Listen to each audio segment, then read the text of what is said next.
Il était une fois une petite chenille velue. Perchée sur une haute feuille d'un mûrier, elle déjeune avec appétit. Elle est si concentrée qu'elle n'aperçoit pas le merle qui vole dans sa direction avec convoitise. Ce dernier, évidemment, l'a prise pour cible dans l'espoir d'en faire son repas. L'oiseau fond sur elle. Heureusement, il la rate de peu et vient planter son bec pointu dans la feuille tendre. Sous le choc, la petite chenille perd l'équilibre et dégringole jusqu'au sol. Boum! Ouf, pas de mal. Soudain, quelques ricanements fusent derrière la malchanceuse. Se tortillant de tous ses anneaux, elle parvient enfin à se remettre sur ses pattes. Une punaise, une araignée et une guêpe la regardent en souriant. « Regardez-moi cette petite ridicule !» dit la grosse araignée. « C'est bien fait. Berk, un ver avec des poils !»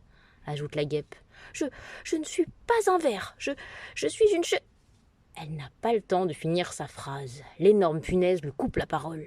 « Tais-toi, les rampants sont nos inférieurs et ils nous doivent obéissance. »« Mais, fiche le camp, dit l'araignée, ou tu me serviras de dîner. » La petite chenille ne peut qu'obéir et fait demi-tour. Plusieurs jours s'écoulent et la chenille voit pour la première fois son reflet dans la rosée d'une corolle de fleurs.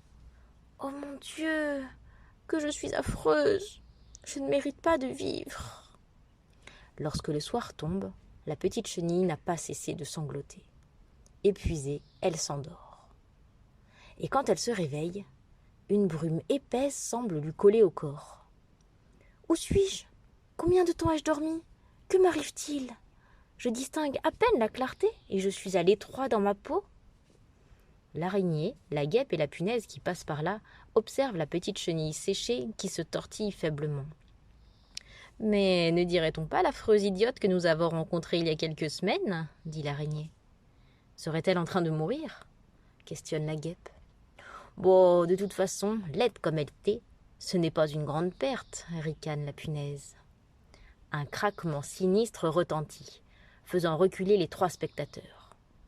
Le bizarre objet séché n'est que la chrysalide de l'affreuse petite chenille. Le cocon, en se déchirant, libère un magnifique papillon. Il déploie toutes grandes ses ailes multicolores et toise les trois médisants. Le papillon prend la parole. « Cancanez et ricanez à votre aise, mes pauvres amis. À présent, c'est mon tour. Je vous plains, vous qui toute votre vie devrez fuir devant ceux qui veulent vous exterminer.